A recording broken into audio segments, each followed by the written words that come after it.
চলুন বাংলাদেশের জেলা সম্পর্কে চমকপ্রদ কিছু খুঁটিনাটি তথ্য জেনে নেওয়া যাক।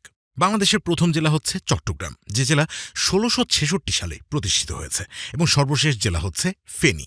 বাংলাদেশের সবচেয়ে বড় জেলা হল রাঙামাটি এবং এর আয়তন প্রায় ৬,১১৬ বর্গ কিলোমিটার। অন্যদিকে বাংলাদেশের সবচেয়ে ছোট জেলা হল নারায়ণগঞ্জ এবং এর আয়তন মাত্র ৬৮৩ বর্গ কিলোমিটার। সোনালী আঁশ পাটের জন্য নারায়ণগঞ্জকে প্রাচ্যের ড্যান্ডি বলা হয়। বাংলাদেশের সবচেয়ে জনবহুল জেলা হচ্ছে ঢাকা, যেখানে প্রায় ১.৫ কোটি মানুষ বসবাস করে, এবং সবচেয়ে কম জনবহুল জেলা হচ্ছে বান্দরবান, যেখানে মাত্র ৫ লাখ মানুষ বসবাস করে। বাংলাদেশের সবচেয়ে উঁচু জেলা হচ্ছে দিনাজপুর, যা সমুদ্র সমতল থেকে গড়ে প্রায় ৩৭.৫০ মিটার উচ্চতায় অবস্থিত, এবং সবচেয়ে নিচু জেলা হচ্ছে কিশোরগঞ্জ। আর এদিকে সবচেয়ে বেশি নদী রয়েছে সুনামগঞ্জ জেলায়, যেখানে নদীর সংখ্যা প্রায় ৯৭টি। বাংলাদেশের একমাত্র দ্বীপ জেলা হচ্ছে ভোলা।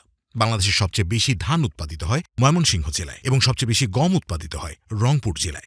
বর্তমানে সবচেয়ে বেশি চা উৎপাদন হয় মৌলভীবাজার জেলায়। বাংলাদেশের ৩২টি জেলার সাথে আন্তর্জাতিক সীমানা রয়েছে, যার মধ্যে রাঙামাটি একমাত্র জেলা যে জেলার সাথে ভারত এবং মিয়ানমার উভয় দেশের সাথেই সীমান্ত রয়েছে, এবং ভারতের সাথে সবচেয়ে বেশি সীমানা রয়েছে কুড়িগ্রাম জেলার, যার দৈর্ঘ্য প্রায় ২৭৭ কিলোমিটার। অন্যদিকে মিয়ানমারের সাথে সবচেয়ে বেশি সীমানা রয়েছে বান্দরবান জেলার, যার দৈর্ঘ্য প্রায় ১৭৯ কিলোমিটার। বাংলাদেশের দক্ষিণে বঙ্গোপসাগর হওয়ায় বাংলাদেশের বেশ কিছু জেলার সাথে সমুদ্রের সংযোগ রয়েছে। সেগুলো হলো চট্টগ্রাম, কক্সবাজার, নোয়াখালী, লক্ষ্মীপুর, ফেনী, ভোলা, পটুয়াখালী, বরগুনা, বাগেরহাট, খুলনা, সাতক্ষীরা এবং পিরোজপুর জেলা। অন্যদিকে সমুদ্র থেকে সবচেয়ে দূরের জেলা হল পঞ্চগড়, যা একদম উত্তরের সীমান্তবর্তী জেলা।